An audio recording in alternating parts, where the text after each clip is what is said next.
Barbados, get up. Good morning. Good morning, Barbados. Good morning. Good morning to you. Good morning. Morning, morning, morning. Good morning to you. Good morning. Morning, Barbados. Good morning. Good morning to you. Good morning. Morning, Barbados. Good morning. Wake up, wake up, wake up. Morning to you. Good morning to you. It's a beautiful Tuesday, October 8th, 2024. Welcome to another Morning Barbados presentation. I'm Tisha Hines, here with the crew, and we'll be here with you until 8 o'clock this morning. So we wanted to start on a pretty serious note, reflecting on the 48th anniversary of the Cubana crash that happened off Barbados back in 1976. This year, this past Sunday, marked the 48th anniversary.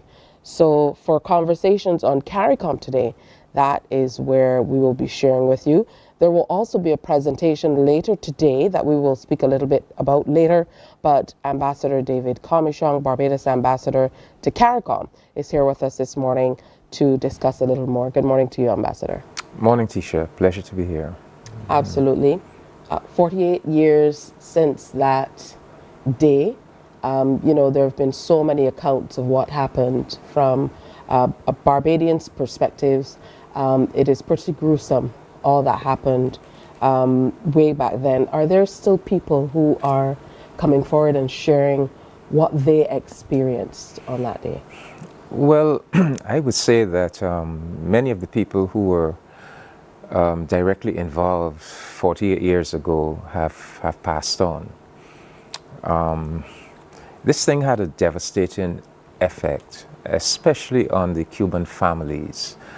So it wasn't just the loss of the family member in the tragedy itself, but some family members in Cuba lost the will to live, So 48 years later, a lot of people are still living, even though they may not have been even around in 1976, but still living with the pain that it caused the family, and of course the Cuban nation. That Cubana tragedy has seared itself into the collective consciousness of the Cuban nation. And, it was when Dame Billy Miller went to Cuba and she saw this photograph of this massive public meeting in Cuba's Revolutionary Square, over 1 million people, and she asked, well, what is that? What occasion was that? And then they explained to her that was the meeting that was held a few days after the Cubana disaster, when Fidel Castro addressed the nation. Over 1 million people turned up, and it was then that she recognized what a significant event this was for the Cuban people, and that is where she got the idea that Barbados had to establish that monument that we have at Paynes Bay. So, but to answer your question, work is still being done. Documentary films are still being created, but I think it's fair to say that a lot of the direct participants have passed. Now, on Sunday, we gathered at the monument. There was also recognition in Cuba of the day itself. Talk us through exactly how that ceremony went. Yeah, well, every year since the event in 1976, Barbadians, we have been holding commemorative events in Paynes Bay. At first, it used to be the civil society Cuban solidarity organizations, but then when government established the monument in 1998, Fidel came and we officially launched the monument. Government stepped into the picture. So every year now, it is the Cuban Embassy and the Ministry of Foreign Affairs of Barbados that put together the ceremony. So this year, we had Minister Sandra Husbands as acting Minister of Foreign Affairs. We had, of course, the Cuban Ambassador Yanet Stabu. We had the Guyana's Consul General, Ms. Geneva Ross Tyndall. I spoke on behalf of the government of Barbados, and we had Ambassador Wayne McCook of CARICOM. Why did we have CARICOM? Well, 2 years ago in December 2022 at the CARICOM Cuba Summit here in Barbados, Barbados put forward a resolution that the 6th of October should be designated CARICOM Cuba Day Against Terrorism. That was agreed by the governments of CARICOM and Cuba. And so what we were celebrating on Sunday was the second CARICOM Cuba Day Against Terrorism, hence the presence of Ambassador Wayne McCook, who is an Assistant Secretary General of CARICOM. So typically every year we have commemorations in Barbados, of course Cuba, Guyana, and Trinidad and Tobago. So on Sunday, all 4 of those countries would have been commemorating, but it is my hope that now that it is CARICOM Cuba Day Against Terrorism, that all 15 CARICOM full member states will do commemorations as well. On the day itself, on Sunday, I know that you gave an address. Would you like to set it up for us and mention briefly, what your message was going into this second CARICOM Cuba Day Against Terrorism? Yeah, sure. I will certainly do so. Just to preface what I will say, though, I want to make the point that what happened on the 6th of October 1976 has a real CARICOM background to it. It would not have, because, okay, let's start with 1972, when the leaders of Barbados, Trinidad and Tobago, Guyana, and Jamaica, the 4 then independent countries, decide, first of all, to establish CARICOM. But at the same time they made that decision, they made a decision that we are going to recognize Cuba, revolutionary Cuba. And that was a very courageous decision because at that time, Cuba had been virtually totally isolated by the United States and the Organization of American States. So on the 8th of December 1972, the 4 countries defied the US, defied the OAS, recognized Cuba, and started relations with Cuba. The first significant thing that happened after that, October 1975, Fidel Castro asks Prime Minister Errol Barrow, would Barbados be a transshipment location for Cuban planes going to Angola? This was at the time of the liberation of Southern Africa. Angola was newly independent, but it was being attacked by racist white South African troops and counter-revolutionary rebels, and it was in danger of falling. And so Barbados agreed, and Cuban planes bringing the soldiers landed in Barbados to make that journey across the Atlantic to Angola. That went on for 3 months, October to December 1975, and those Cuban troops got there just in time to save Angola. And then, of course, 1976. Right through the year 1976, a whole range of terrorist actions against Cuba. So we know about the Cubana in October, but in July, a bomb was actually planted in Sunjet House. BWIA was the agents for Cubana. So a bomb actually exploded in Sunjet House. Finally, they were able to achieve, these terrorists, what they wanted with the downing of the plane. So on Sunday, I recounted some of that history. I recounted the role that Barbados played in at least ensuring that the 2 functionaries who planted the bomb were arrested. They were tried in Venezuela. But I went on really, the strongest point I really made was that now that we have declared this CARICOM Cuba Day Against Terrorism, that we use that day to denounce all forms of terrorism. Of course, I referenced Gaza, what is happening in Gaza and the West Bank.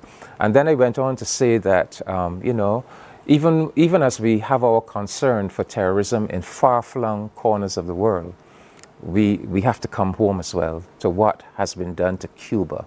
Because Cuba, ever since the triumph of their revolution in 1959, they have been the target of over 700 incidents of physical terrorism, and that has caused them great damage. But in addition to that, there's what I call the economic terrorism of being subjected to the U.S. financial, economic, and trade blockade, and also being placed on this list, this undeserved placement on a list of so-called state sponsors of terrorism that has done great damage to the Cuban economy and, by extension, to the lives of the Cuban people. So once again, we called United States, President Biden, please, do the right thing.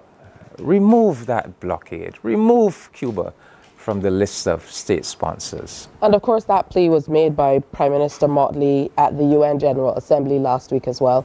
Tell you what, Ambassador, we're going to take a break here on Morning Barbados and come back and continue our conversation. Of course, the observance continues. Even now, there was a ceremony yesterday at the Combermere School. We'll talk about that and a whole lot more after this message. Morning, morning, morning. Good morning. Good morning to you. We enjoy a game of dominoes and singing karaoke. I just love crew. When you love me just a little bit longer. You get to relax and have a drink and listen to some nice music. It's something different. It's spectacular. It's fabulous. It's a different feeling altogether. I never feel so good in a party yet. Follow me to Q in the Community this Thursday. So good in a party yet. You know why? While you go about your business, we go about our business, and that is gathering the news. Stay up to date at CBC News Barbados on Facebook, Instagram, and Twitter. Get news update on radio throughout the day. And join us for the CBC News Night at 7 every night. CBC News team is on. Morning, morning, morning. Good morning. Good morning to you. 17 and a half minutes after 6 o'clock on this Tuesday morning. Certainly hope that you're having a good day so far, and you're not lagging today. I know sometimes early on in the week it's difficult to kind of get that move that you need, and we hope that hearing all of this discussion is kind of stirring that within you.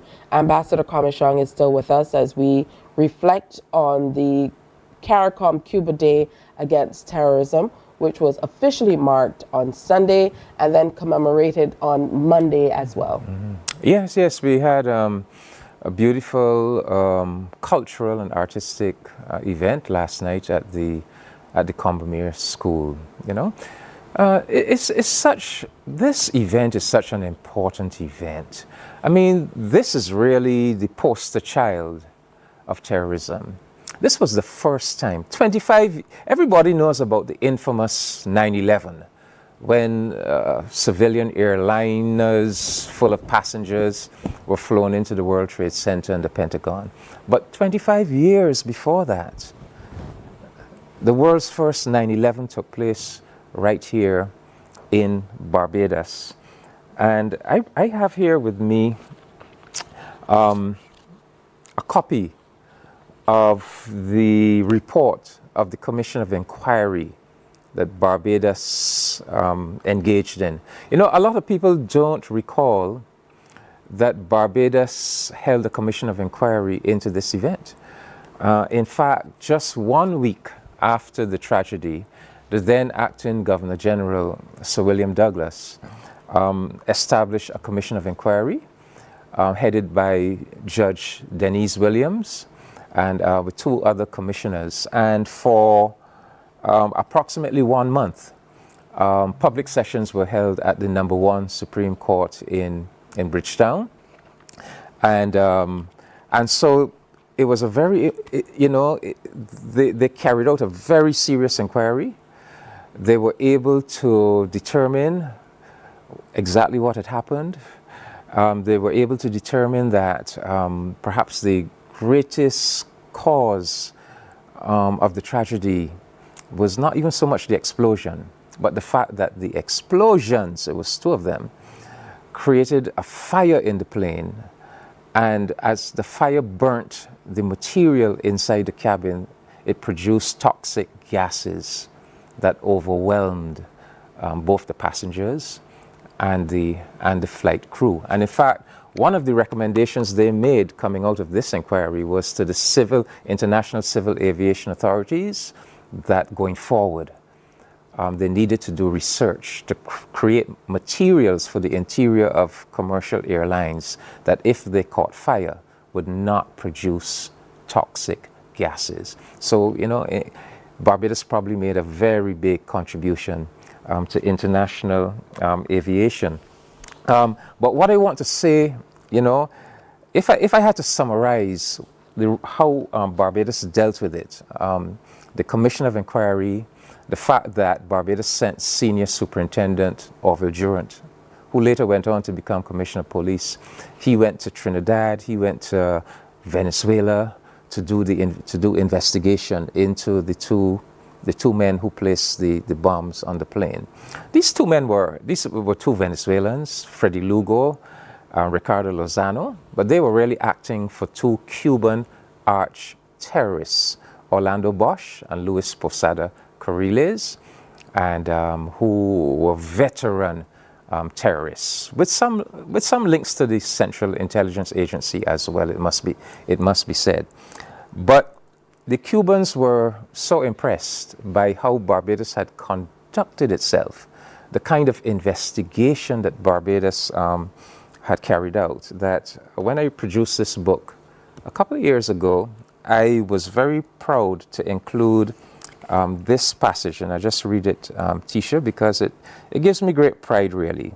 And I quote, "Almost 30 years after the tragic events of 6 October 1976, Mr. Ricardo Alarcon, the president of Cuba's National Assembly of People's Power, paid the ultimate compliment to the governments and people of Barbados and Trinidad and Tobago when he publicly stated that," and I quote him, "Barbados and Trinidad, it must be said, acted with great dignity and honor. He acknowledged the, quote, meticulous, rigorous, serious investigation done by people who respect themselves, people from countries that are small, but which know how to respect their sovereignty," end of quote. I thought that was a tremendous tribute, coming from the head of Cuba's National Assembly to the people and government of Barbados as to how, faced with this terrible tragedy, how we conducted ourselves, investigating it, and really doing all of the right things. At the time on the ground, because I think I had a few stories from my mother, who at the time, would have been visiting the Black Rock area, and she said that, she remembers the tragedy as in, there were literally body parts and there was much debris and so on washing ashore. So do we have a sense of what was happening on the ground here in Barbados, even while the government and the people in power of the day were working toward finding out exactly what happened? Well, CBC's Sherwood McCaskey has done a beautiful documentary, and Sherwood has unearthed a lot of footage from back in 1976. So you have these graphic images of Barbadians in small boats, the Barbados Coast Guard, going into the area where the plane entered the sea, just off the Paynes Bay area, and actually taking out the limbs, arms and legs and fingers, and putting them in body bags. So this is why I say that this was our 9/11, because the Barbadian people had to go through that very traumatic experience. In fact, in Sherwood's film, Tisha, he tells the story of a nurse who was supposed to be on that flight, But when she was about to leave home to go to the airport, she received a call from, she was a QEH nurse, she received a call from the QEH telling her that she had to come to the QEH immediately to bring in some documents, which she couldn't understand it, but they insisted that she must come. And because she went to the QEH, she missed the flight. And while she was at the QEH, a call comes through from the airport asking, did your employee, nurse so-and-so, go on the flight? And they said, well, no, she's still here. And then they gave the news that the flight went down and everybody was lost. And that nurse left the QEH immediately, went to the area of Paynes Bay, went out on one of those boats and collected dismembered bodies. And Sherwood's documentary ends with her several years later in 2008 going to the monument for the first time and just breaking down in tears as she looked at the names and said, my name could so easily have been on that. So there are those stories, very poignant, very touching stories. There's another filmmaker, Enrique Berumen, a Latino-American filmmaker. He too has made a very, very moving documentary. He showed it in Barbados about 2 years ago, and I'm hoping that at some point we could perhaps get it on CBC TV. But yes, work is still, in fact, just last night, the Venezuelan charge d'affaires told me about a Venezuelan filmmaker who will be coming to Barbados in November to do some additional filming to see how the incident impacted on Barbados itself. So there is still quite a bit of interest, and filmmakers and documentary makers are still exploring this event. And as I said, it's so important because it is really, if you really wanted, this is why we said 6th of October should be the day to focus on terrorism. And it's now the CARICOM Day, but I'm hoping that in the near future it will be a United Nations International Day against terrorism. Yeah, I feel we really need to focus on continuing to share this story as well, because there are so many younger Barbadians who obviously are far removed from that intergenerational conversation where they would have people who can share about it. And there are so many people on highway, one every day driving past and not necessarily knowing what the monument is there for and what it commemorates. So, happy that we could produce the Cubana Flight 455, Barbados' Response, which is the name of the documentary produced by R. Sherwood McCaskey. And of course, you're going to get an opportunity to see it on TV8,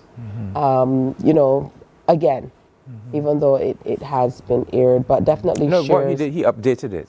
Yes, definitely shares some very interesting parts of what happened in terms of Barbados' response. Like you mentioned, where can people get your book, Ambassador? Well, I brought a copy for you. Thank you. I love gifts, and I love to read. But so thank you.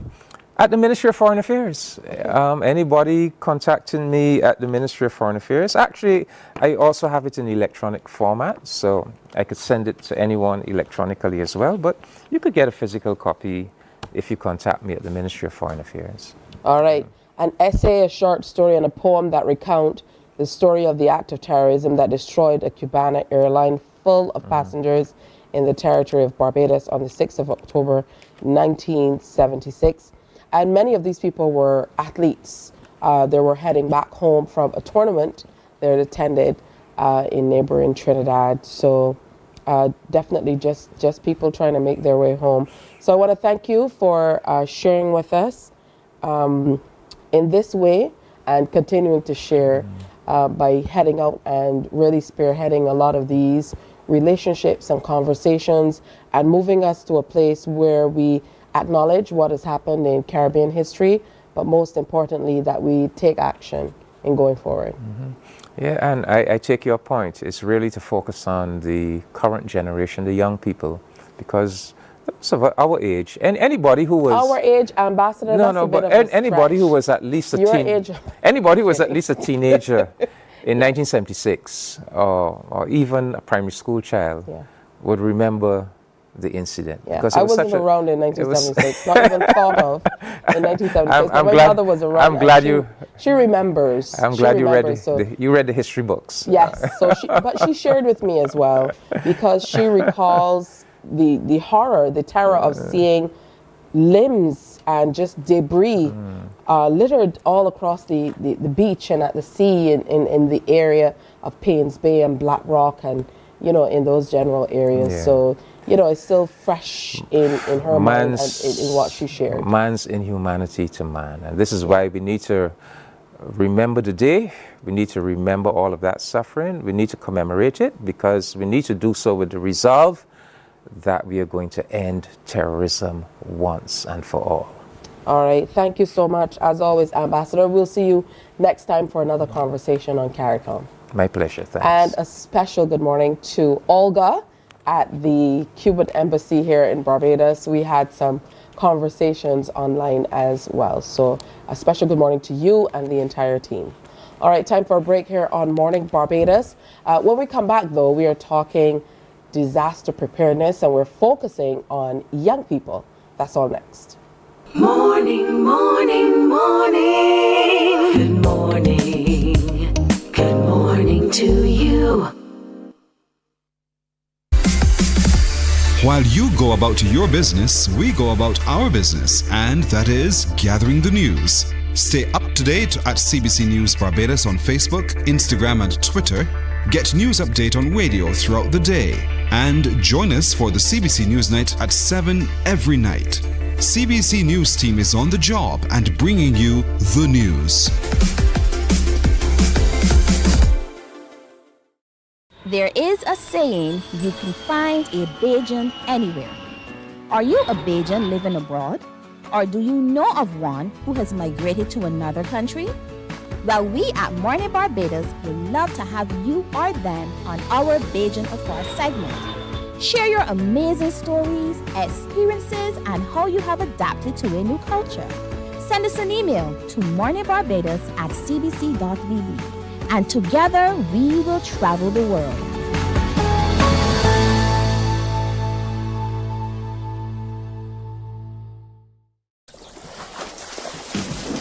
From the beautiful shores of the gem of the Caribbean, Barbados, home of the amazing Harrison's Cave, the tantalizing Oystins Bay Garden, our historic garrison, the indigenous road tennis, and the friendliest people in the world.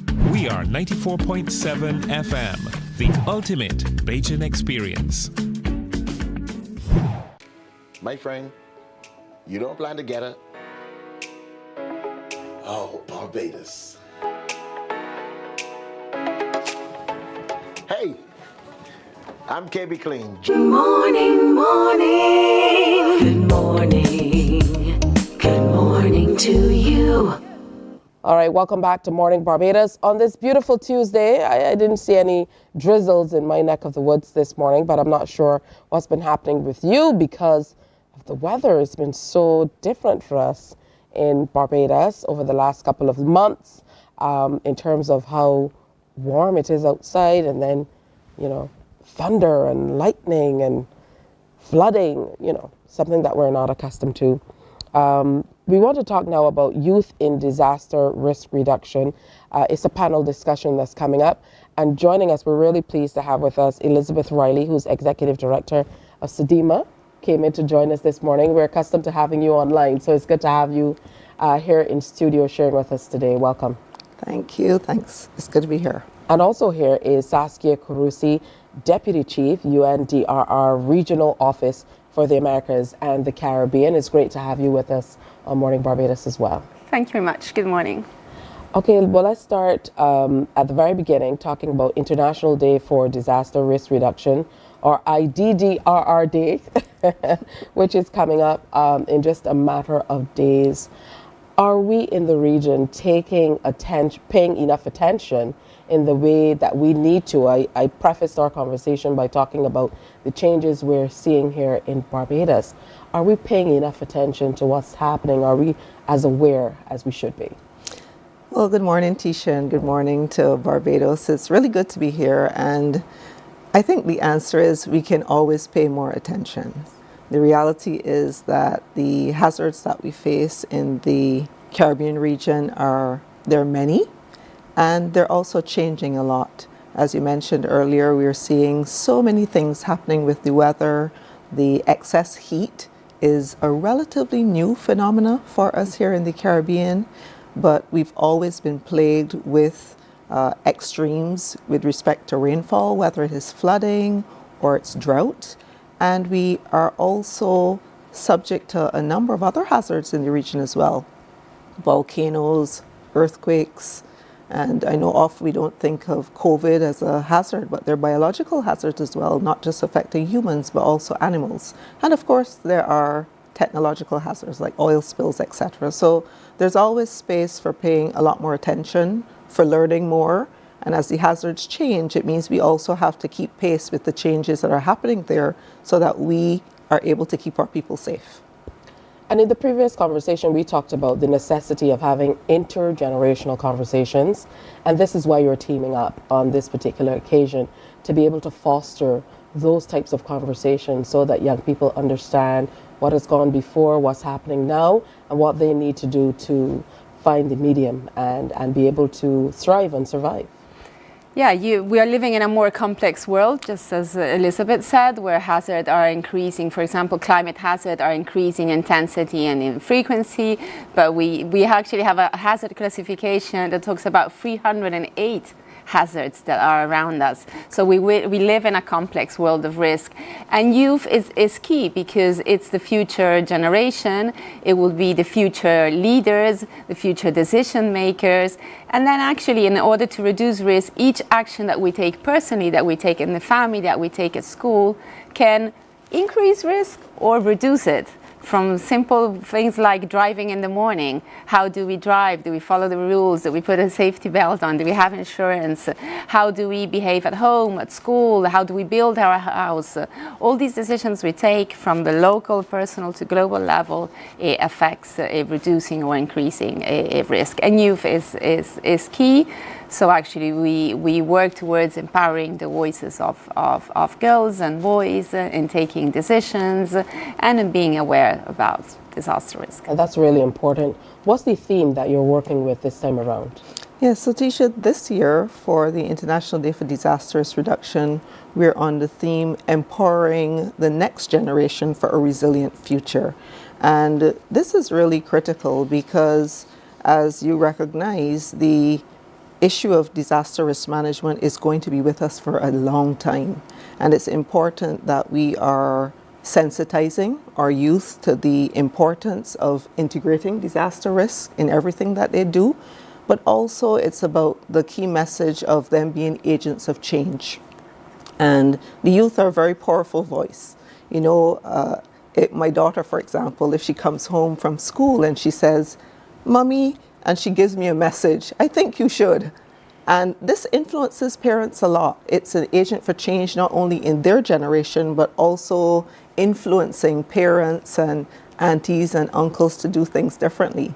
So this year, as we're discussing this theme, we're really talking about education and how we're leveraging the education sector to keep our youth safe through safe school environments and safe education facilities. And for example, SEDIMA has been working with UNDRR and a lot of our partners over several years on the Regional Safe Schools program under the Caribbean Safe Schools Initiative in many of our states, including in Barbados. And the other aspect of the discussion is really about educating the youth about the hazards that we face, the risks that we face, and how they can take actions to reduce those risks as well. Absolutely, and that's quite a bit, but that's why it's important to be able to facilitate these conversations in this manner to, as you mentioned, continue the fight and the conversation. Talk to us about the background of the International Day as we move forward so that, you know, we let people understand the importance of the observance. Yes, so the International Day for Disaster Risk Reduction was called out by the United Nations Secretary General in 1989 to raise awareness to the importance of reducing disaster risk, because we are all agents of change and we can all reduce this risk. This being observed each year, there's a specific topic and theme. So this year it is on empowering the next generation and for a resilient future. It's about working with youth. It's about having youth taking the lead and raising their voices. Last week we had a dialogue with youth across the whole of the region, the Caribbean. We had strong participation from the Caribbean and the rest of the America. And they went through prioritizing what were the most important needs and the priorities for them. For example, the first one is early warning system. How can we be comprehensive in early warning system to face the different hazards, how the early warning system can include the school and the school community, the importance of having a safe school environment and safe school facilities to stand not only the climate risk, but also earthquakes, tsunamis, and heat stresses. Now we're living in extreme heat, as you said. The climate has been different also in Barbados. So how will that affect education? How will it affect school? So this day is specifically on this, but each year there's a different topic, because disaster affect everyone in society and every aspect. So the idea is to bring each year a specific focus on one of the area around reducing disaster risk. And an important thing, the International Day started as the International Day for reducing natural disasters. That was its first name. But now we all understood that disasters are not natural. What is natural is the hazard, is the phenomena. But the word disaster implies a losses of life or losses of property and assets. So by calling it natural, we're implying that we can't do anything. And it's the opposite. We have the power and the facility to take decisions that reduce risk. So nowadays it's called the International Day for Disaster Risk Reduction. And have we been seeing these changes, Elizabeth? Have we been seeing people acting, agencies acting even more with the work that's being done across agencies all across the region? Tisha, I think the answer is yes. And I think as we are impacted more and more by these disasters, the awareness is growing more and more. Unfortunately, it is often the impacts that are the trigger, unfortunately. But it is important also to capitalize on the opportunities of when disasters happen to build our resilience. So for example, if we look at Hurricane Beryl, which just impacted the Grenadine Islands of St. Vincent and also Grenada just 2 months ago, we've been working with the governments of these countries to really take the opportunity to build back, for example, in a much more resilient way, including for our schools.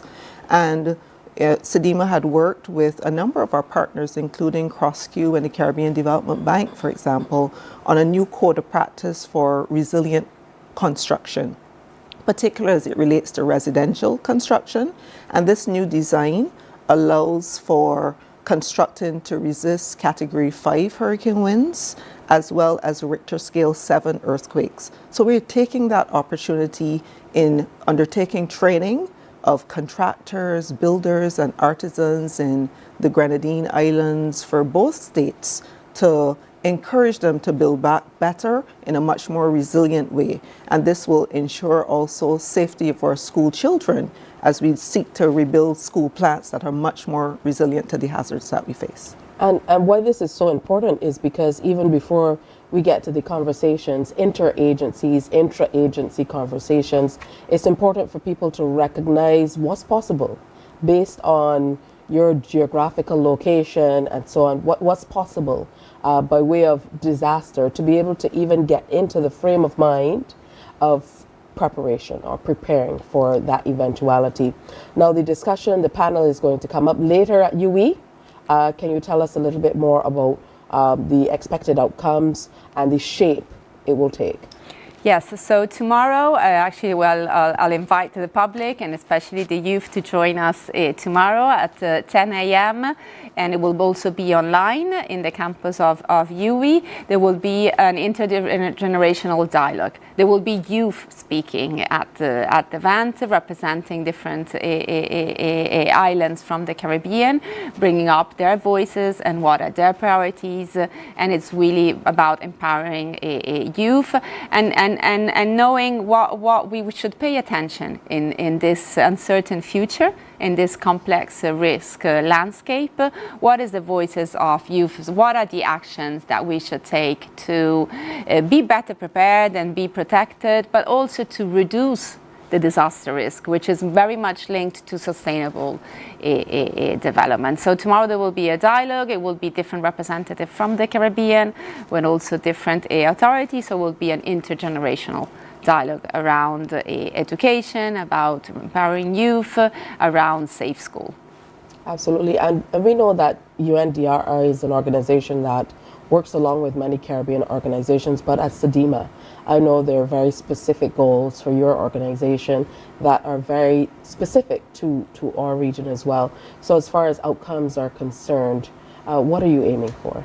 Well, we are really listening for new recommendations and new ideas.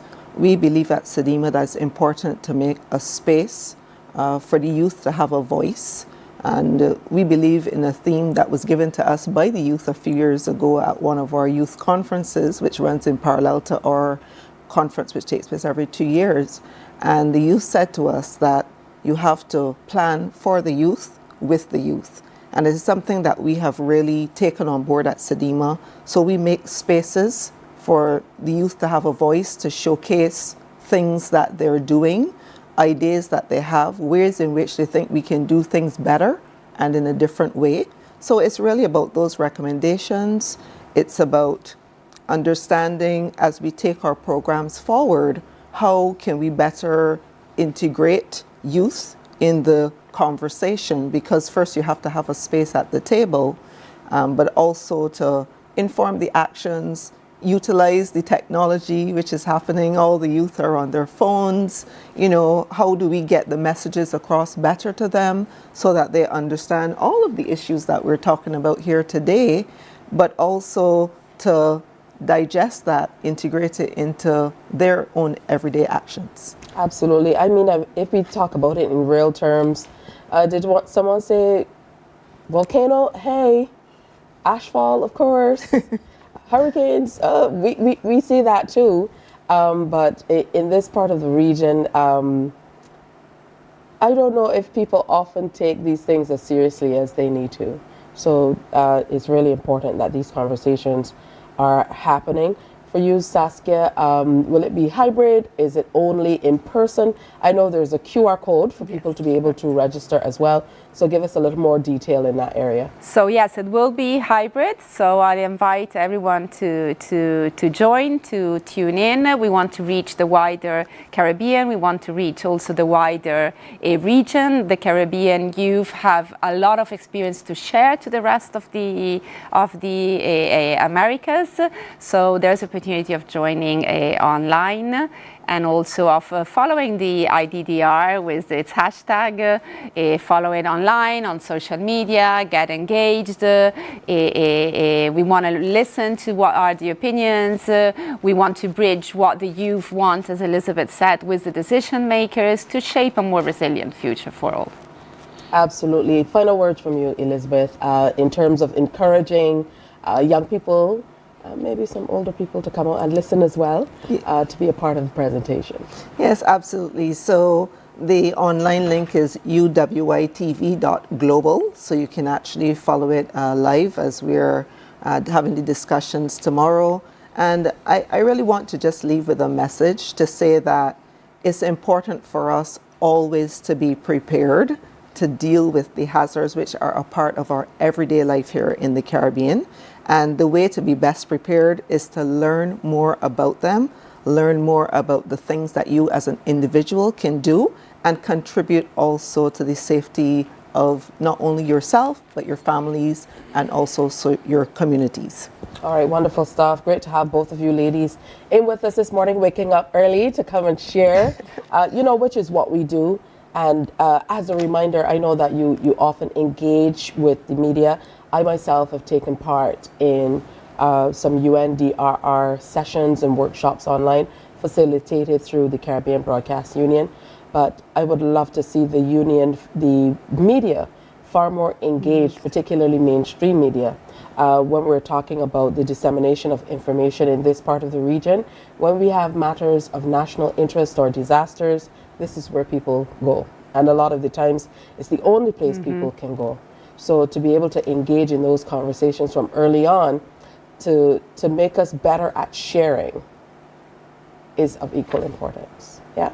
Yeah, absolutely. And thank you for that. And we certainly have been making efforts at CDEMA to work more with the media, but I hear you loud and clear, and it means that we need to look at how we deepen our engagement with the media community across the region. We're always ready and willing here at CBC. Thank you for that. Yeah, thank you both ladies for coming in and sharing with us. Remember, it's tomorrow. We put that QR code for you on the screen, if we can bring it up one more time so that you can see it. But again, go to UE TV to be able to, follow along with that conversation. Tomorrow, I know there are lots of young people out there who are interested in not only joining the conversation, but being at the forefront of the fight, because it is indeed the fight. So, this is your call to action. Make sure that you get involved, or if you can't make it for short notice, reach out. I'm sure CDEMA, they're always willing. You can go on the UNDRR website, always interesting topics that you can follow as well. So we continue this conversation. Next, we're talking with the DEM about another youth panel that they'll be having along these lines in recognition of the upcoming observance. Simon Aline is next. Morning, morning, morning. Good morning. Good morning to you. My friend, you don't plan to get her? Oh, Barbados. Hey, I'm KB Clean. Join me 6 a.m. until 10 a.m. right here at 94.7, the best and ultimate Bajan experience. My show is called Bajan to the Bone. Don't miss it. Bajan to the Bone. Weekdays right here and only here on 94.7.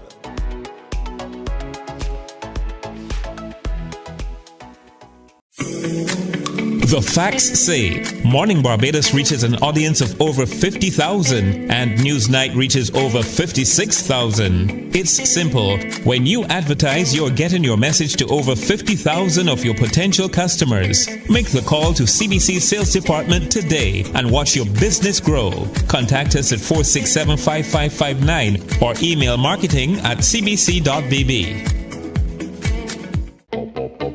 We enjoy a game of dominoes and singing karaoke. I just love crew.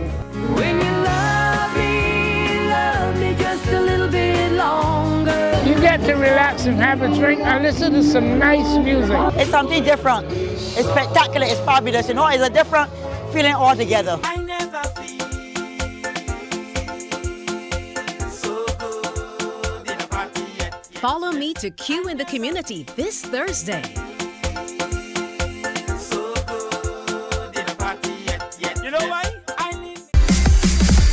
While you go about your business, we go about our business, and that is gathering the news. Stay up to date at CBC News Barbados on Facebook, Instagram, and Twitter. Get news update on radio throughout the day. And join us for the CBC News Night at 7 every night. CBC News team is on the job and bringing you the news. Morning, morning, morning. Good morning. Good morning to you. Good morning to you indeed. Welcome back to Morning Barbados. And we're spending a little time telling you all about the International Day for Disaster Risk Reduction. Of course, it's coming up October 13th. So there's a lot happening leading up to that day. Again, make sure you involve the younger people in your life. Sometimes they need a little nudge as well. So you can remind them of what's available, things that are happening, and why they need to get involved. Because it's about creating a sustainable environment for their future, making sure that they can live well the way that we have been able to. Hey, I have to say a special good morning to Simon Aline. He's Program Officer with the Department of Emergency Management. Good morning. Good morning, Tisha. You made it? Hey, I did, of course. I am here. I'm happy. It's always good to be at Mornin Barbados. Simon is one of my co-hosts, you know, one of these people who's often here that we love to have. Sure. Definitely a friend to the show. So we're talking about engaging youth in disaster risk reduction, like the last conversation That's right. we had with Saskia and Elizabeth. You're here to talk about a youth forum and youth sunset coastal hike. Yeah. Coming up. Man, there's a lot happening, Tisha, and we're so grateful to have the engagement of young people and to work collaboratively with SEDIMA, with UNDRR, as well as the Coastal Zone Management Unit. So this Thursday, October 10th, from 9:30 a.m. to roughly about midday, we will be at the Lloyd Erskine Sanford Center for the Engaging Youth in Disaster Risk Reduction. Of course, last week, or just over last week, we had our engagement with the seniors. And that's why I was here last time. With Marilyn from Bar, but now we're dealing with the young people. And it's very important that young people are part of the dialogue as it relates to disaster risk reduction within the Caribbean and also within Barbados. So we're giving young people of school age, and of course some that might be at tertiary level, to come out to the Lloyd Erskine Sanford Center for roughly 2 hours. We'll be having a lot of panel discussions and presentations happening around disaster risk reduction, and also empowering young people to get involved in volunteerism, because one of the things that you would recognize is that as it relates to the response and the rehabilitation after the impact of a hazard, is important to have young people or persons who can volunteer to do the heavy lifting on the ground. Because so many times we talk about, preparation before, but the recovery aspect is very important, where we have persons who can work in the communities, that can assist the DEOs, that can work with the Red Cross, and so on, to not only just do fundraising, but also to assist by having their physical presence on the ground. Sometimes we assume that people know because we're talking, and we get so accustomed to discussing these things that we make assumptions that everybody's kind of on board. Usually when we're talking about disaster risk reduction and natural hazards and early warning systems, it can get a little conflated sometimes. It's true. So let's take a moment to kind of break it down for everyone. Yes. What are we talking about when we're talking about disaster risk reduction? Right. Yeah. So when we talk about disaster risk reduction, what we're talking about is public education, early warning, public awareness, and of course, strengthening institutional capacity. So I know it's a mouthful, but when we talk about early warning systems, we're talking about radio, we're talking about media. You mentioned it earlier about ensuring that media has the right message and they can disseminate information in a timely manner. And that can only happen if the Barbados Met Services as well have their messages crafted and sent to the media early, so that we can know how to prepare for the impact of a hurricane. If it's a situation where earthquake can occur, we don't have an early warning for that, but we want that person to understand that if they're on the coast and there's a major earthquake and they see that the sea is receding, or they hear a strange roar coming from the sea, they know that because of the tsunami warning systems and so on, that they need to go further inland. So that's what we talk about when we talk about disaster risk reduction. When we talk about strengthening the institutional capacity, we're mentioning that all of the major players within disaster management, not just DEM, but all of the ministries and the different departments that work towards ensuring that the response and that preparations are in place can work together. That's what we talk about when we talk about institutional capacity being strengthened. And one of the things that's important, our working relationship with SEDIMA, as we had Ms. Riley here earlier. So for us, it is holistic. Right now, even before I left home, we see that a Category 5 hurricane is barreling towards Florida, Milton. And it's serious business. And I mean, the Floridians, they don't take it as a joke. Every year they're ready for hurricane season. I know that we don't get impacted, but the same level of seriousness we need to have here in Barbados. And there's work at the governmental level. Yes. There's work at the institutional level. Community level. But at the individual level, there's work to be done as well. And particularly as families. I know one of your specific areas of interest and that you work very, very hard on is facilitating people creating necessary plans. How important is it for you to have a plan as an individual, as a family, as a community in the event? And, you know, I just encourage everyone to look at what's happening across the U.S. That's right. They're estimating somewhere between 30 and 47 billion dollars in damage. That's right. That they're reeling from the effects of Helene, which has just gone by, and That's just literally a few days later, they're preparing for Milton. Most of that is flooding. That's right. And what came out of that is there are not many people who have flood insurance. That's it. So that's one of the major challenges. So that's where we talk about institutional strengthening and understanding that the insurance has a role to play. Persons need to insure their properties. But at the community level, at the personal level, you know, you mentioned about plans. The reason why plans are important is because plans can still function even when you feel a little panicked or pressured.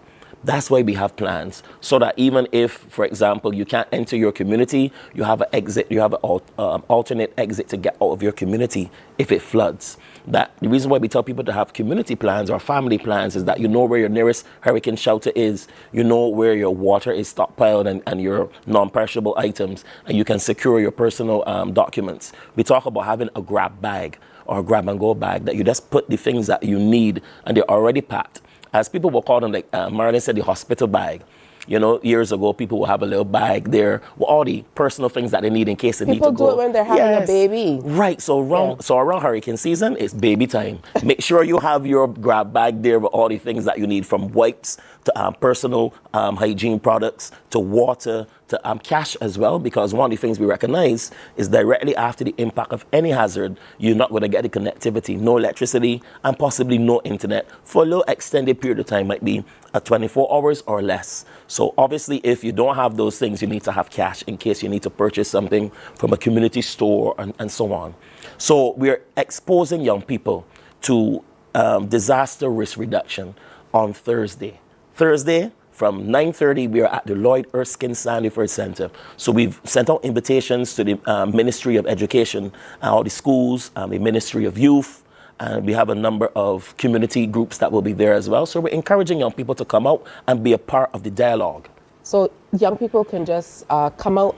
Do they have to register? Do they have to go through the schools? How does it work? Right. So we've already sent correspondence to the schools to get those young persons who are under the age of 18. But for those who are listening right now, those who are in like CYEN, Barbados Youth Development Council, Barbados Youth Parliament, and so on, we're inviting them. They can just come straight down because they're more than 18 years old. They can come straight down to the LESC and they can join us. We're going to have a serious discussion about the issues facing young people, as well as how they can be involved in disaster risk reduction. That's right. So learn how you can make a difference in disaster risk reduction at your school, in your community, with your family.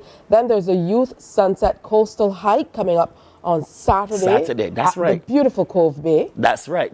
So, I mean, of course, if you have young people, they have the energy. We want to get them out, and the Coastal Zone Management Unit is really good at planning coastal hikes. So, as you said earlier, the hike starts at 4 p.m., but we're encouraging persons to get to Warren's Tower 2. Warren's Tower 2, of course, in Warren's, that's the Coastal Zone Management Unit office. Get there by 2:30. Buses will leave there from 3 p.m. to bus you up to Cove Bay, all right? So we're asking people to do that. If you want further information, contact DEM 438-7575. 438-7575 if you want to get more information about this Youth Sunset Coastal Hike. So we leave Warren's Tower 2 at 3 p.m. We get up to Cove Bay just before 4. The hike starts exactly at 4 p.m. and we go through Cove Bay, through Little Bay, and we conclude our hike at the River Bay. So it's a coastal hike. It's going to be beautiful. We're going to ask persons just to, dress appropriately, wear a hat, walk with some water and so on, little like snacks in your bag, and enjoy the hike, enjoy the camaraderie, and, look at beautiful Barbados. I think that we take for granted how beautiful this island is. It's true. I absolutely love hikes. I've not been on any lately, but make sure you get on out. Do we need to register, or can we just, again? Right. So if you contact the Coastal Zone Management Unit and the DEM, we will give you information, and you can get tickets. It is first of all, it's a free hike. Yeah. But just for registration purposes, when you get to the Point Coastal Zone Management Unit for around 2:30, when the buses leave at 3, you can get your documentation there. Oh, I'm really excited. Yeah, this is fun. It's going to be fun. I'm going to forget that you have youth on that. You're honorary youth. I'm supervising. I'm part of the supervisory council. Thank you as always for coming in, Simon. Yes. Program officer with the DEM, always on the grind, always doing work in this area. So a special good morning to the entire team at the DEM. Definitely. Yeah, I really want to give thanks to my director, Miss Kerry Hines, also acknowledging Captain Robert Harewood, Julia Rollins Bentham, Damian Griffith, as well as Joyanne Johnson, and Tonya Blackman, as well as Nathan Gibbons. That's the whole team there. And the rest, because he inevitably forgot somebody. I did. Thanks for coming, Simon. Thank you. Get on out to these activities and let's take charge of what's happening in our communities, in our families, in our countries. We have responsibilities as well. Time for another break on Morning Barbados, but stay with us. We have lots more coming up. Morning, morning, morning. Good morning. Good morning to you. While you go about your business, we go about our business, and that is gathering the news. Stay up to date at CBC News Barbados on Facebook, Instagram, and Twitter. Get news update on radio throughout the day. And join us for the CBC News Night at 7 every night. CBC News team is on the job and bringing you the news.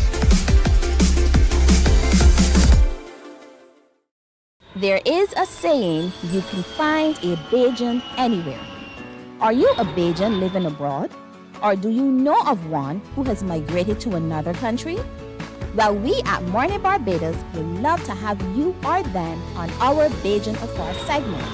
Share your amazing stories, experiences, and how you have adapted to a new culture. Send us an email to morninbarbados@cbc.vb, and together we will travel the world.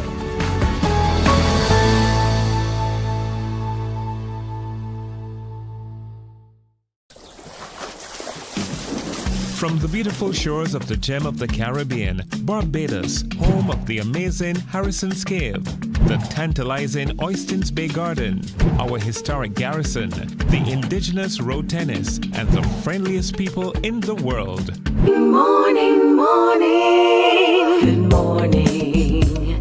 Good morning to you. Good morning to you on this October 8th. It's time for the CBC Morning News. In our top story at this time, there's concern this morning that bilateral double tax treaties are at the heart of the tax loss problem in Caribbean countries. It's coming from regional economist Marla Dukaran. She made the comments while delivering the 4th Owen Arthur Memorial Lecture. Rachel Agard reports. Ms. Dukaran says the more than 100-year-old, 3,000-strong bilateral double tax treaty network allows for the legal avoidance of taxes by foreign companies in developing countries. According to her, there's a study that shows capacity constraints and imperfect negotiation strategies in developing countries are exploited by capital exporting states, shielding multinationals from taxation. Another empirical study found that, on average, treaties with EU members impose more restrictions on developing nations' ability to tax foreign companies than do other OECD countries. In fact, the UK, Italy, France, and Germany have the most tax treaties with developing countries and have the largest concentration of treaties that restrict developing countries' ability to tax inward investment. Ms. Dukaran believes there will be no tax justice if all the so-called tax havens are eliminated globally, unless the unfair double tax treaties that exist between EU and OECD member states, and specifically the Global South, are renegotiated. According to the Tax Justice Network, OECD members are responsible for 78%, or $378 billion in annual global tax losses. It is these bilateral treaties that prescribe how taxing rights are divided and allow the legal avoidance of taxes. The OECD, the EU, and the USA, however, have employed their powerful propaganda machinery to deliberately misrepresent the true nature of the global tax loss problem by obfuscating the primal importance of the 100-year-old 3,000-strong double tax treaty network, and the fact that OECD countries themselves are the world's most prolific tax havens. The Economist says the majority of Caribbean countries have no voice at the United Nations on an issue that is existential for most of them. This in itself represents a huge injustice, and I urge the UN to make an exception and give the colonized territories an opportunity to be heard. And I urge the people and policymakers of the British, Dutch, and US territories in the Caribbean to reach out to the Attorney General of the Bahamas, Ryan Pinder, and use this channel available to you to have your voices heard on this existential issue that the US, the UK, the Netherlands, and the OECD more broadly are trying to silence. Ms. Dukaran says while Caribbean territories may have been victims in the past, it is now up to us to determine our worth. Rachel Agard, CBC News. Thanks, Rachel. The current president of the Barbados Association of Professional Engineers, or BAPE, Trevor Brown, will not be seeking re-election. He made the announcement at the BAPE's annual awards and dinner marking the organization's 60th year. He believes the time has come to hand over to what he deems the young brigade. Now, on a personal note, this particular BAP award and dinner is of special significance to me. After a record number of years as president, including the last 6 consecutive years for the first time, I think, I will not be seeking re-election next year as president. I want to tell you that I'm extremely comfortable in taking this position.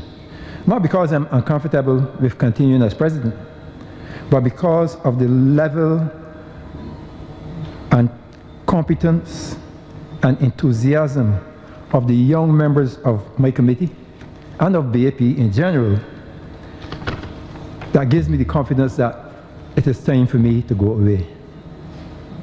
These youngsters have shown themselves to be willing, ready, and raring to go, and clearly competent to move BAP forward into the next 10, 20, 60 years.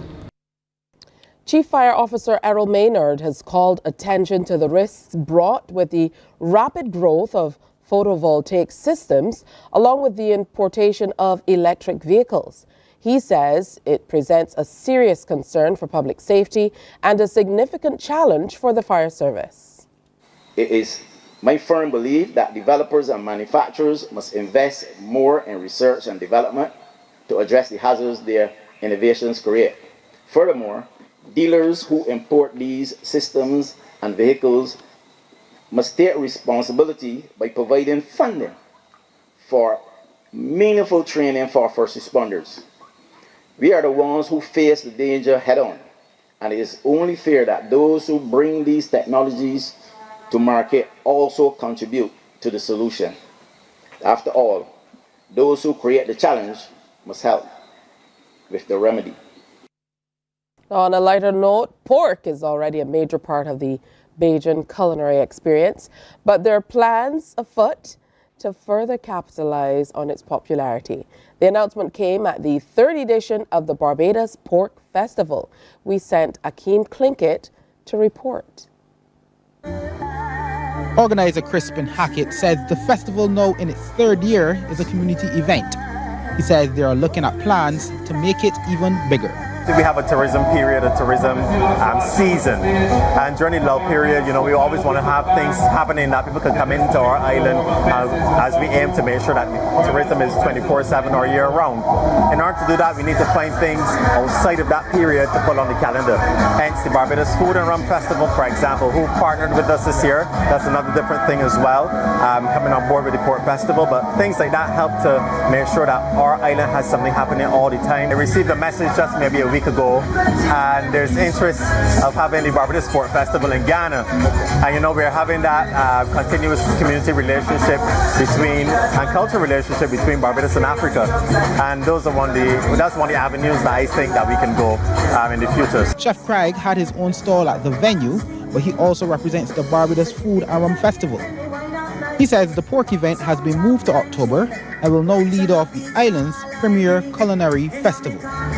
What they have done is they brought the two together because Barbados Pork Festival has been placed in the umbrella of Barbados Food and Rum Festival. Usually it's in November, but they brought the two together and put it in October. So this would be actually the first event in October for Food and Rum. So I mean they've already saw the growth and the love for the event, and they brought it into Food and Rum. So I mean it doesn't have to grow like, because now it is a part of it. And it wasn't all Barbadian chefs. One culinary expert from the British Virgin Islands flew in to showcase his skills. Ron Klein, the owner of Paradise Restaurants in BVI, says he will be also taking some ideas from the special event back home. It's giving me an idea. I can't tell you because I'll wait on that, but it's giving me an idea to do something like this. But it won't be at this scale, because as far as we don't have the population like Barbados does, but you know, it doesn't matter the scale. It's just to make that avenue and that ambience.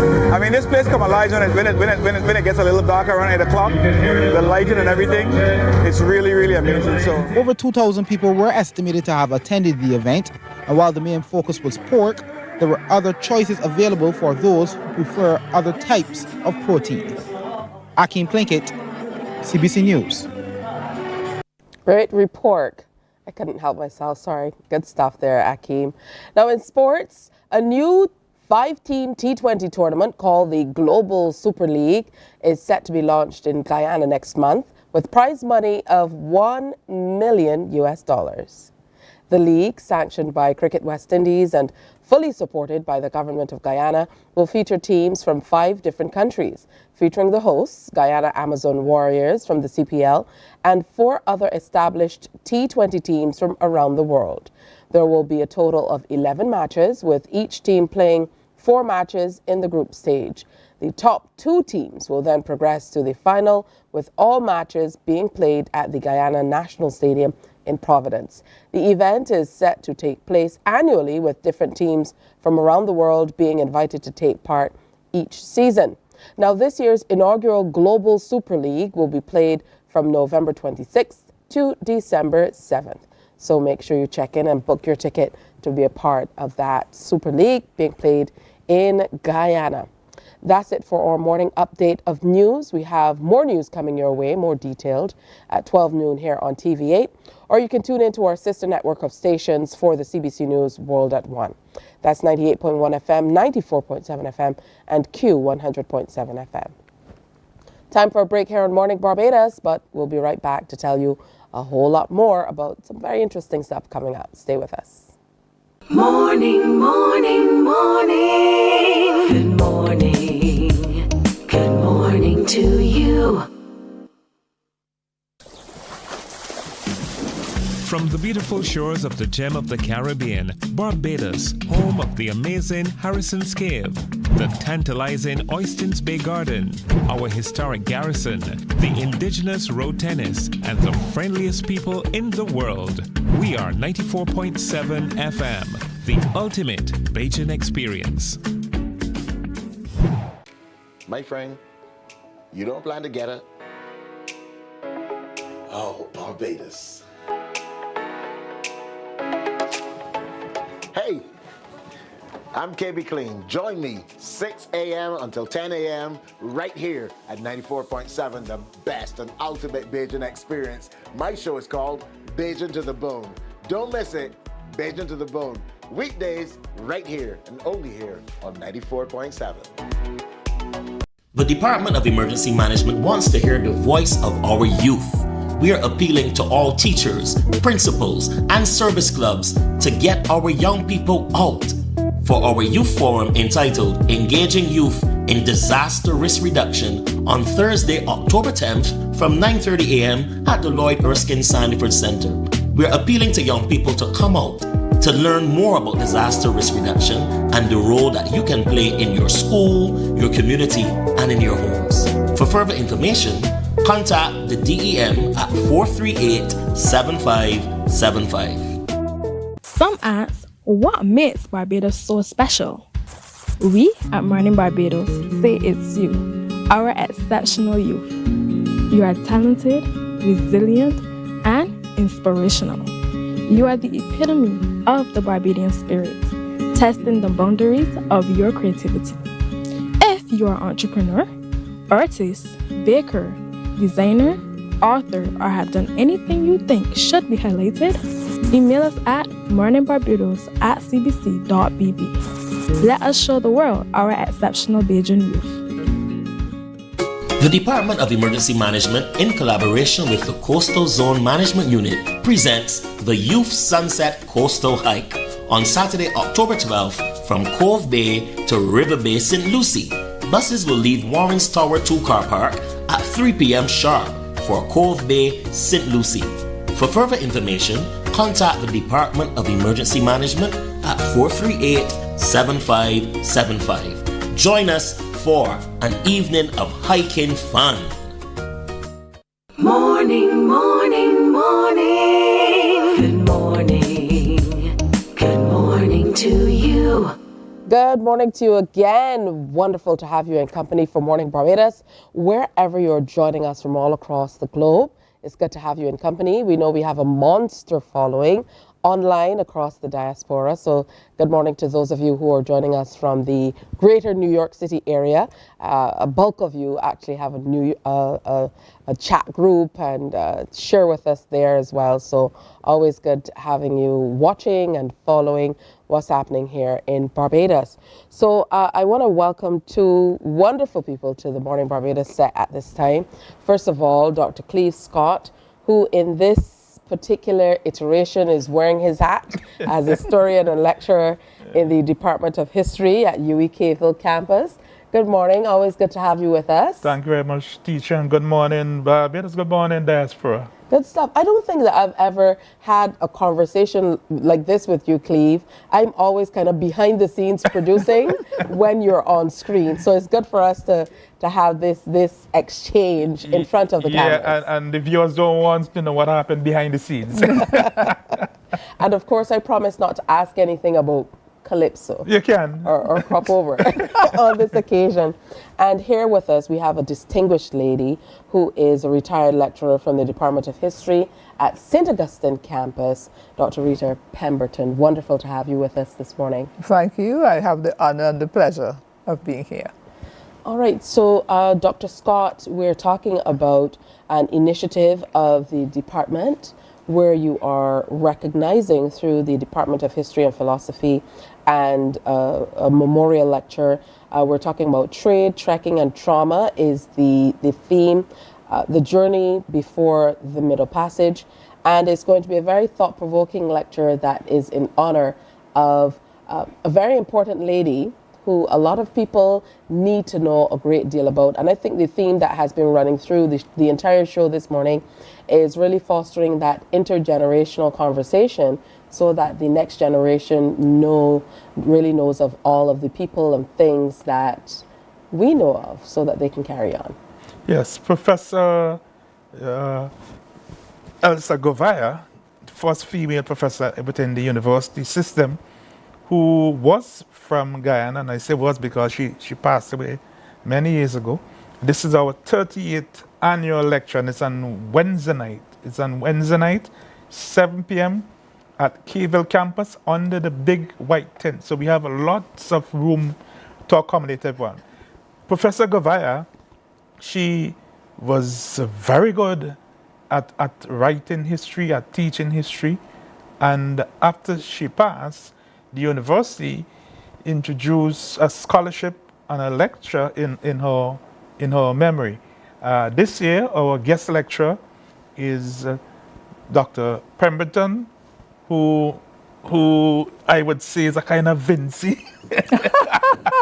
Because the very first time I met Dr. Pemberton was on a road in St. Vincent when she was doing her research, and that's many years moons, ago. yes. Many years ago.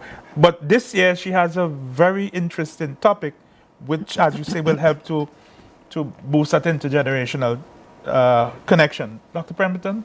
Yes. Well, you know, the University of the West Indies started out on a foot to address the history of the region, because the histories that were taught in schools were so very European-centered. And this brought Caribbean history into the forefront. You know, there has been considerable research on Caribbean history in many areas. And one of them, if you go and you ask any student right now about history, and they will talk about the Middle Passage. Everybody knows there was a slave trade, and that there were very horrible experiences on the trade, during the trade across the sea. But also, it has stimulated much research. So really there are volumes of information on the Middle Passage, the numbers of ships, the ports to which they took their cargo, from which they emanated, the persons who made money off the trade, the conditions aboard ship, numbers dead, numbers, you know, and that kind of thing, which is very good. But the slave trade was more than that. The Middle Passage, well, as it says middle, what is on the other end? We know the end in the Caribbean or in the Americas, but where did all these people come from? So this is the focus of my presentation. We're looking at how they got all these numbers of people together. What were the processes by which, one, they were obtained, two, they were brought down to the coast. So we have I want to change the perception of the history of the slave trade as something originated from the coast of Africa. So it went far, far inland. And so what I have found is that the volume of the trade across the sea had to be less than the volume that came from internal, because there were deaths on the way, right? And even across the sea you had deaths. The conditions on the boats across the sea were bad. Those across land were bad, and probably even worse, because they were in motion. They were on foot. They traveled from one corner of Africa to the coast, and they were herded together, and there are a number of atrocities on the road. So it is that projection that I am pushing for people to understand that moving people from Africa to the Caribbean was not an easy task. And so those who survived had to be very resilient, very strong. But you know, it is to promote an understanding of ourselves. And we did not come as a people from Africa from different parts. I mean, we came as a collective.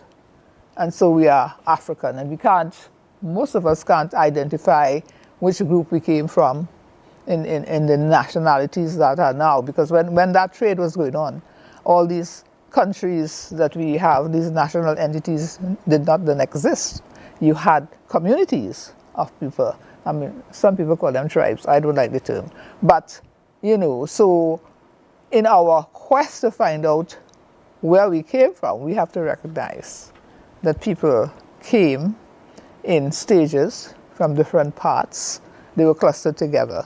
So by the time they reached the coast, they were just African people. So when I talk as an African. I can't say that I come from Nigeria or this or that or the other, you know. So we have a perception of ourselves as a people. Now, we had a gentleman who was from Ghana, is from Ghana, and he was on staff. We had a discussion, and you know, one of the popular street foods in Trinidad is shark, bake and shark. He says, well, I could never eat that. Says, why not? He says, well, Do you know that sharks used to be following the slave ships? Yes. But you see, you've seen it from behind. We are looking in front. But that is how you get your perspective. So you're looking at it from behind and you're seeing sharks. The average person who eats a bacon shark, that's not in their consciousness. Immediate consciousness, yes. Yeah. So we will see things differently. Yeah. It lends different perspectives. And even hearing you talking about it, I don't think I've ever really considered the Middle Passage for what it is by name, just that. And what came before, we hear a lot about what happened after because we are in the after, so to speak. But it kind of, makes me reflect on, as a young girl, I was able to read the story of Kunta Kinte. So once you started talking about that trek across the land or inland, that story immediately came back to my mind. For you, Dr. Scott, do you think there's a need, because we're looking to bring in some younger folk, do you think there's a need to not necessarily change, because you can't change history, but to reshape the way we present these stories of what has gone before? Yeah, that's what we've been trying to do across the university system, all of the campuses. Dr. Pemberton has done a lot of work with that. In Tobago, in Barbados, through the Reparations Commission, and in the various territories. Our Vice Chancellor, Professor Beckles, through the CARICOM Reparations Commission, through the Caribbean Examinations Council. And in the Department of History, currently we have projects in progress now, where, for example, on some radio stations, and we hope to get it on CBC very soon, where we remind people of the challenges of the history, whether it's cultural aspects or economic aspects. And we are hoping in the future we could have more media products, more documentary. We have done a lot of work with Sherwood McCaskey here. Recently, we looked at the impact of cholera. We looked at the 1833 hurricane. And I understand we're going to do something on the volcanic eruptions in St. Vincent and its impact also on Barbados. So there's need for more of that work. Rita? Yes, of course, most certainly, because again, when you look at what is offered at the history, as history of the Caribbean really focuses on some territories.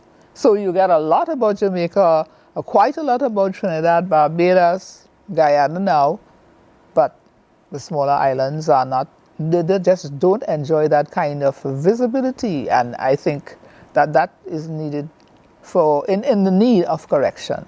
Because, looking at the history of Tobago, one of the things that struck me was the extent of trade that occurred between Tobago and Barbados. And I'm talking here in the 18th century and 19th century. And it's not there anywhere in any textbook, And it was something that was organized by people. The people on the north side of Tobago, where you had lots of forests. Barbados didn't have any wood, and that's where it came from. So they picked up some fish on the way, but the main thing was wood and other things that they could scrape up. The plantation sector in Barbados was in need of building material right through that period, and a significant amount of it. And of course, there are lots of Barbadians who went to Tobago to work, and they got in trouble with the banjo music. Well, there are lots of Barbadians who came to Trinidad to work, and some were as teachers. The principal of Bishop's High School, when I went, he was a Barbadian, and we had a number of Barbadian teachers on staff as well. So you had that, you had your little CARICOM being created there. Yes. You had teachers from Antigua, we had pastors, priests from St. Vincent, we had everybody in Tobago at least represented there. But to understand who we are, where we came from, is very important. And then there was that movement of people between the smaller islands, Grenada to Tobago, Carriacou, that kind of movement. We need to have that represented in the official histories of the region. Absolutely. The 30th anniversary is a significant one. Yes. And there will also be a book launch. Yes, we'll be launching a book on the 21st of October again on the campus. And this is a book with a collection of the various lectures that we had in honor of the late Professor Elsa Govaya. So don't forget, people, let's see you on Wednesday night, 7 p.m. under the big tent. The big tent. Come early. Come early. We want to start on time. Dr. Brayton is going to give you an excellent lecture with illustrations and so on. And on the 21st, we're going to have the book launch. Keep listening to CBC. Keep watching Mornin Barbados, and you'll get more information. My co-host said it well. I don't have to say anything. Yes. What are you looking forward to most in delivering this address? I think always in presenting a memorial address, it calls for putting in perspective who the person is that you're representing and ably sharing on whatever topic there is as well. So there's a delicate balance. Yeah, well, I mean, standing in the shoes of Elsa Govaya is an honor and a privilege, right? So as a historian coming up, I did classes with her. I was in the last class that she taught, and the woman was just fantastic. No, I'm not nearly there, but I will do my best. What I learned from her is that you need to put things across so people could, one, understand, and people could see themselves from, a different perspective. So how did we get here? How did we get to Barbados or Trinidad or wherever? And so she wrote on the historiography, the development of history. So we have to take the baton a little further on. Yeah, the beautiful thing is about history is we're making history even now. So, so in years to come, hopefully we'll be able to see some memorial lectures in the names of the people who are helping to document some of the history that has gone in the maybe late 19th century into the 2000s and beyond. Yeah. So congratulations to the entire faculty, both faculties here in Barbados and at other campuses of the University of the West Indies as well. We certainly look forward to your presentation. It comes up again on Wednesday, October 9th at the graduation tent. That's the big white tent. You can't miss it at UEK-Phil. It starts at 7 o'clock in the evening. That gives you ample time to get home, change into something, grab something to eat before you head back over to UE. Or if you work a little later, go straight over and enjoy this presentation. So join them as they explore the untold narratives of the African experience before the Middle Passage. That's this Wednesday and presented by Dr. Rita Pemberton, who is here with us in Barbados for a little while. Thank you so much, Dr. Scott, for sitting in with us on Morning Barbados as well. Yeah, thank you for having us, and we will be back. Well, you can say that now. And we will be back as well. Okay. Good stuff. Morning. Good morning. Good morning to you. My friend, you don't plan to get it? Oh, Barbados.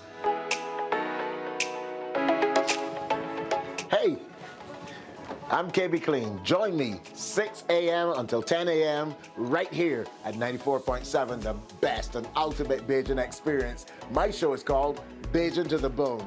Don't miss it, Bajan to the Bone. Weekdays right here and only here on 94.7.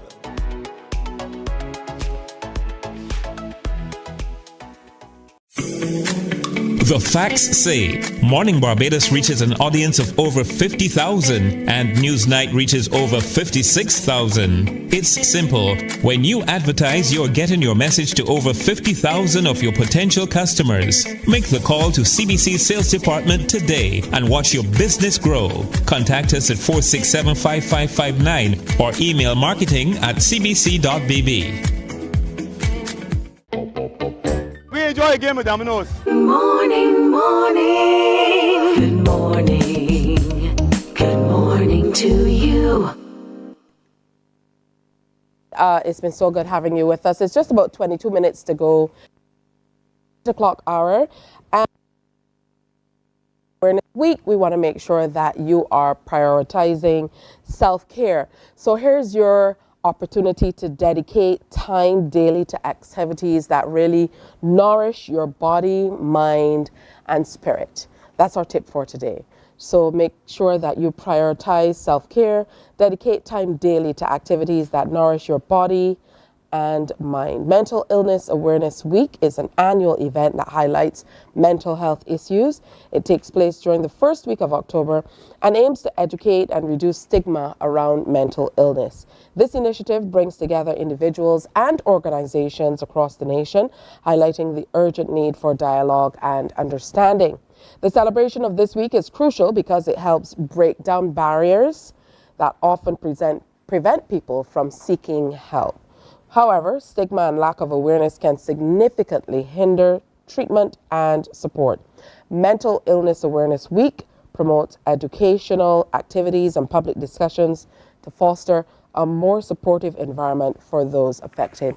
And there's an entire list of things that are happening all this week. You can definitely reach out to the psychiatric hospital. You can find them online on Instagram at, I believe it is Psyche Hospital, at Psyche Hospital on Instagram. I'll confirm that for you though, to be able to find out all the activities that are happening over at the hospital to mark this week and the observance, of course. So again, make sure you prioritize you as you move forward today. It's time for another break. When we come back, we're going to take a peek at what happened just on Sunday for the Breast Cancer Awareness Walk. Stay with us. Morning, morning, morning. Good morning. Good morning to you.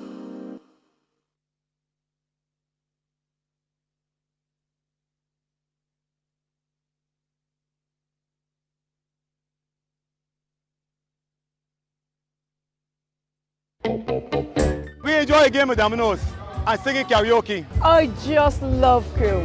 When you love me just a little bit longer. You get to relax and have a drink and listen to some nice music. It's something different. It's spectacular. It's fabulous. You know, it's a different feeling altogether.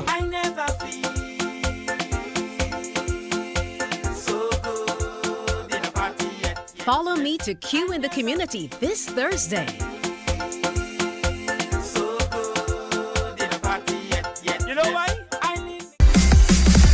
While you go about your business, we go about our business, and that is gathering the news. Stay up to date at CBC News Barbados on Facebook, Instagram, and Twitter.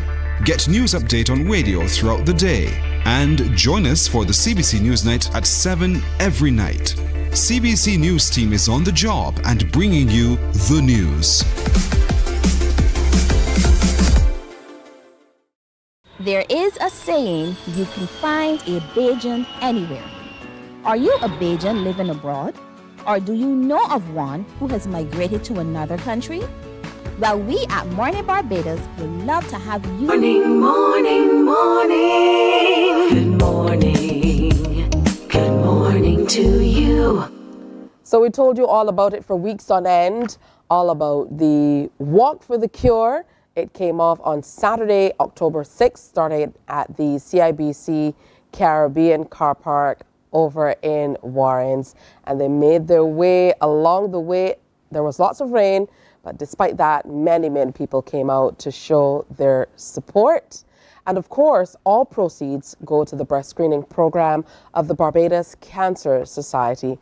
We have some of the highlights to share with you this morning.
Oh, how beautiful was that? Seeing so many people come out. It was overcast for much of the evening. There was some rain, but many of you still came out. I mean, look at the numbers of people who came out to support it. It truly is heartwarming to see when Barbadians come together for a worthy cause. So congratulations to each and every person who came out to be a part and to lend support to the breast screening program of the Barbados Cancer Society.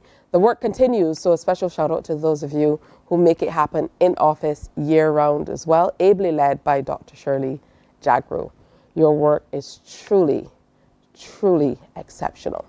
Now, last weekend, the Daphne Joseph Hackett Theatre was a hive of activity as the first preliminary of the Richard Stout Over 21 contest showcased pure talent. That's what it was. So the contestants left it all on the stage, from soulful ballads to high energy performances. It was all there. Here are some of the highlights. You know how I feel, rivers running free.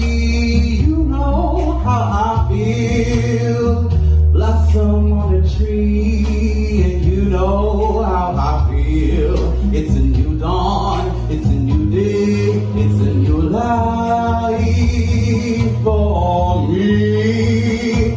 And I'm feeling good.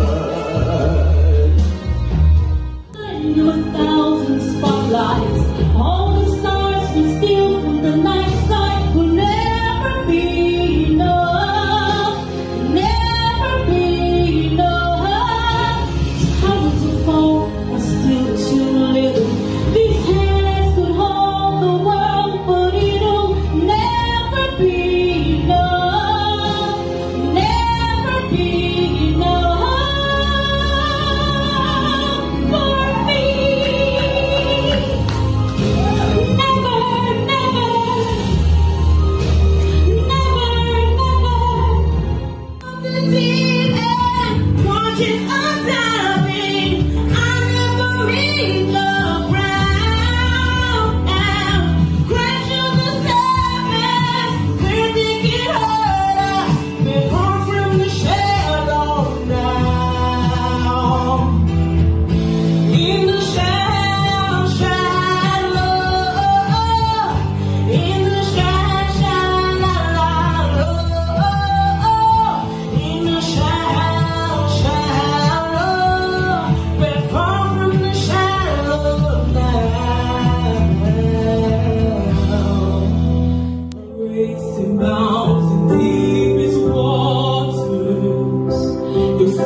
empty-handed, 'cause I'm still alone in my mind. Now what would it take to feel right?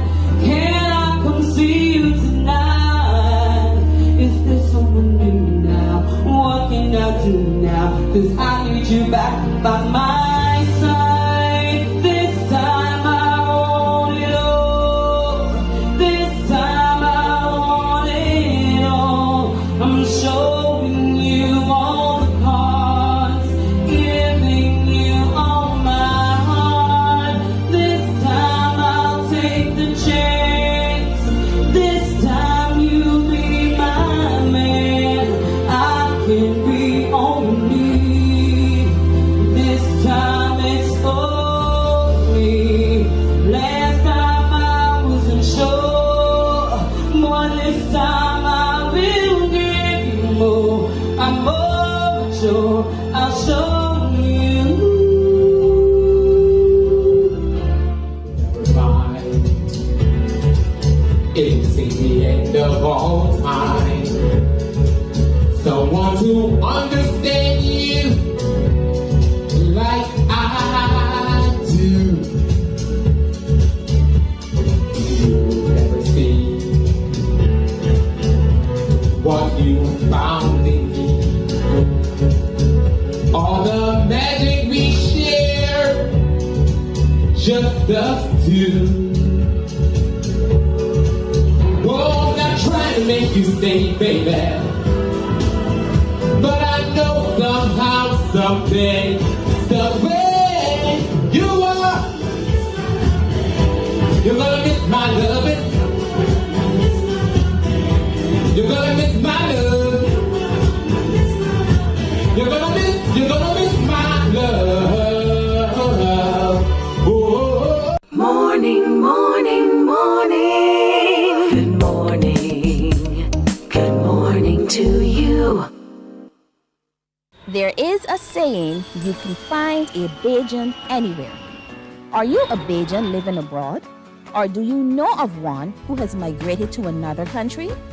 Well, we at Mornin Barbados would love to have you or them on our Bajan Affair segment. Share your amazing stories, experiences, and how you have adapted to a new culture. Send us an email to morninbarbados@cbc.vb, and together we will travel the world.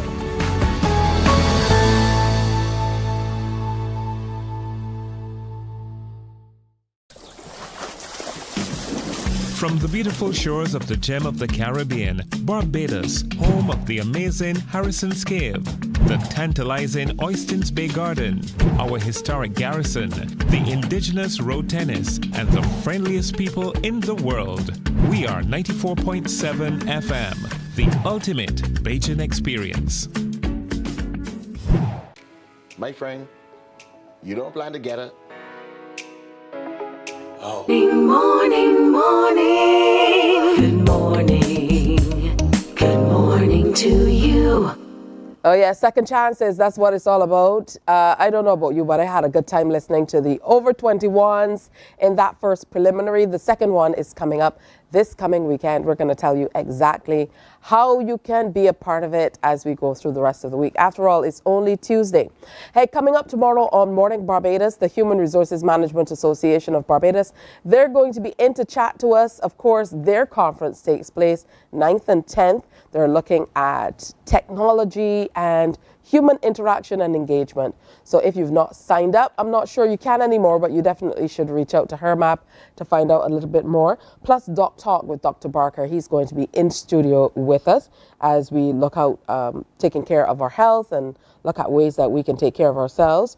We're going to talk to Island Impact Outreach Ministries on their 19th anniversary celebrations.